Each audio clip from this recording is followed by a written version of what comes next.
Hello friends, welcome to Shiny Samayal. இன்றைக்கி நம்ம Nagercoil style மீன் குழம்பு எப்படி பண்ணுறதுன்னு பார்க்க போகிறோம். முதல்ல மீன் குழம்புக்கு தேவையான மசாலா ரெடி பண்ணணும். ஒரு மிக்ஸி ஜார் எடுத்து அதில் 3 டேபிள் ஸ்பூன் துருவிய தேங்காய்,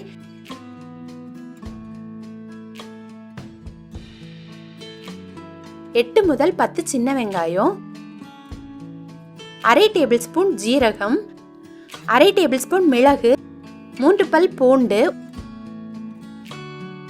ஒரு கொத்து கருவேப்பிலை, ஒரு தக்காளியில பாதி தக்காளி,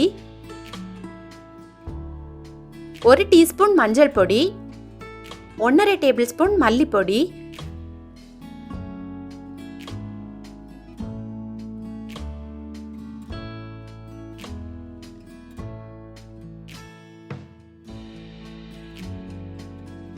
ரெண்டு டேபிள் ஸ்பூன் மிளகாய் பொடி சேர்த்து தேவையான அளவு தண்ணி சேர்த்து இந்த பதத்துக்கு அரைச்சு வச்சுக்கணும்.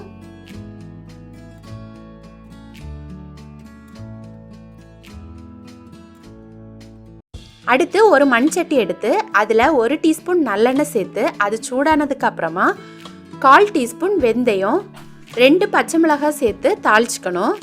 அடுத்து அதுல நம்ம அரைச்சு வச்சிருக்க மசாலாவையும் சேர்த்துக்கணும். அடுத்து அந்த மிக்சியில் கொஞ்சம் தண்ணி சேர்த்து அதையும் இந்த மசாலாவோட சேர்த்துக்கணும். அடுத்து ஒரு லெமன் சைஸ் புளி எடுத்து அதை கரைச்சி வச்சுருக்கேன். அந்த புளி தண்ணியையும் இதில் சேர்த்து நல்லா மிக்ஸ் பண்ணி விடணும்.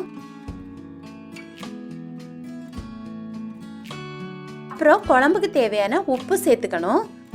இந்த டைமில் குழம்புல கரெக்டான உப்பு புளிப்பு எல்லாம் இருக்குதான்னு செக் பண்ணிக்கோங்க.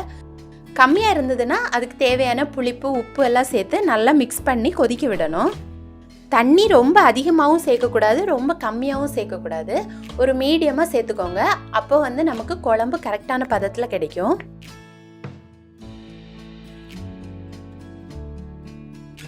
மசாலா கொதிச்சதுக்கு அப்புறமா கட் பண்ணி வச்சிருக்க பாதி தக்காளியும் கழுவி வச்சிருக்க மீனும் சேர்த்து கொதிக்க விடணும். எங்கள் ஊரில் வாரத்தில் 6 நாள் மீன் குழம்பும் 1 நாள் சிக்கன் மட்டன் அந்த மாதிரி சாப்பிடுவாங்க.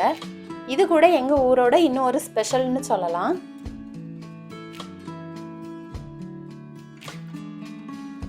அப்பப்போ லைட்டாக கிளறி விட்டுக்கோங்க.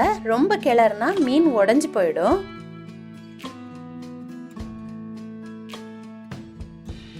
அடுத்து ஒரு மூடி போட்டு 10 நிமிஷம் கொதிக்க விடணும்.